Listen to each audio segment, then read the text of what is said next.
అతనికి వచ్చిందని నేను నమ్ముతున్నాను. అతని డేట్ల కోసం నేను చాలా ఇబ్బంది పడాల్సి వచ్చింది. సో డెఫినెట్గా ఆయనకు పెద్ద బ్రేక్ వచ్చినట్టే. ఆల్రెడీ ఆయన చాలా బిజీగా ఉన్నాడు. ఈ సినిమాలో ఫస్ట్ హాఫ్లో Satya is one of the highlights అని మాత్రం చాలా కాన్ఫిడెంట్గా చెప్పగలుగుతాను. చాలా చాలా మంచి క్యారెక్టర్ చేశాడు. I'm a huge fan of Satya. Harish Shankar garu ఇక్కడ నన్ను సురేష్ గారు అని అంటారు. నాకు తెలుసండి. 2 ప్రశ్నలు. మీరు సోషల్ మీడియాలో అంటే మా మీడియాలో ఉన్న వార్త ఏంటంటే ఎవరికైనా ప్రాముఖ్యం రావాలంటే హరీష్ శంకర్కి ట్యాగ్ చేస్తే చాలు సోషల్ మీడియాలో, ఆయన పనికిరాని వాళ్ళని కూడా ప్రాముఖ్యం వచ్చేటట్టు చేస్తాడు అనేది ఒకటి.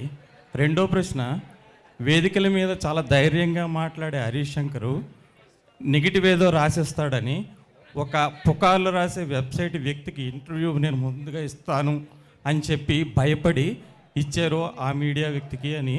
అంటే మిగతా మీడియా వాళ్ళందరూ అవసరం లేదనా మీకు? సో మిగతా మీడియా వాళ్ళు అవసరం లేదు అన్న ఆలోచన మీకు దేనికి వచ్చింది?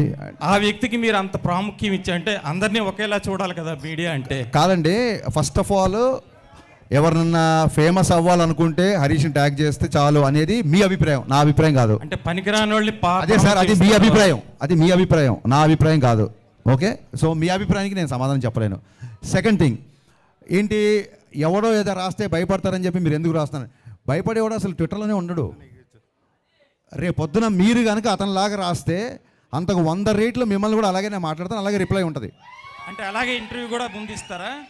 ఇంటర్వ్యూ ముందు వెనక లేదండి. వినండి, ఇంటర్వ్యూ ముందు వెనక లేదు. అతను ఎప్పటి నుంచో ఇంటర్వ్యూ ట్రై చేస్తున్నాడు. ఒక వ్యక్తి నాకు చెప్పాడు, అది నిజం కాదు కూడా తెలియదు, అతను దాన్ని ఖండించాడు కాబట్టి. సో అయితే ఈసారి అతనితోనే మొదలు పెడతాం, చాలా క్యాజువల్గా తప్ప వీళ్ళు మిగతా వాళ్ళ లిస్ట్ రాయండి, సురేష్ గారి పేరు కొట్టేయండి, ముందు ఈయన పేరు పై తీసాడు అలా మీకు ఓపిక ఉంటే దీన్ని బయటికి వెళ్ళగానే ఇంటర్వ్యూ ఇస్తాం మీకు. హరీష్ గారు ఎక్కడ? హరీష్ అన్న, హాయ్, ఐఎమ్ ఫణికుమార్ సార్. యాక్చువల్గా మొన్న ట్విట్టర్లో ఒక ట్వీట్, మీరు మోడర్న్ రాఘవేంద్ర రావు అని చెప్పి సితార్ సాంగ్ రిలీజ్ అయిన మీ గ్లామర్ సాంగ్స్ ఇన్స్పిరేషన్ ఆయననా ఎక్కువ? మీరు మోడర్న్ రాఘవేంద్ర రావు గారు అని మిమ్మల్ని వినండి, పొగుడుతున్నాడు ఒక నిమిషం.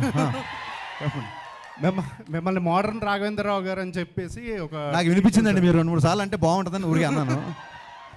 థ్యాంక్ యూ అండి. యా, అంటే రాఘవేంద్ర గారు లెజెండ్ కదా, ఆయన్ని అనుకరించడం అంత ఈజీ కాదు. బట్ అలాంటి కాంప్లిమెంట్ అంతే, దానికి ఏం అర్థం అంటే. Thank you. And one more, మీకు పురాణాల జ్ఞానం కూడా ఎక్కువ అన్న, చాలా ఎక్కువ సార్లు చూసాము. అయితే మీ నుండి కూడా కల్కి లాంటి సినిమా ఒకటి ఎక్స్పెక్ట్ చేయొచ్చా? కల్కి అని కాదండి, అంటే నాకు కల్కి is a wonder, visual wonder to me. నేను కల్కి లాంటి సినిమాని ఎప్పుడు ఆలోచించలేదు. బట్ ఏదైతే ఇతిహాస సారాంశం ఉందో, ఏదైతే పురాణ సారాంశం ఉందో, అంటే ఒక ధర్మరాజుని చూసి కానీ, ఒక కర్ణుడిని చూసి కానీ, ఒక అర్జునుడి కానీ, ఒక ద్రోణాచార్యుని కానీ, ఒక పరశురాముడి కానీ, ఈ క్వాలిటీస్ ఉండే హీరోయిజం అంటూ డెఫినెట్గా చూపిద్దాం అన్నది నాకు.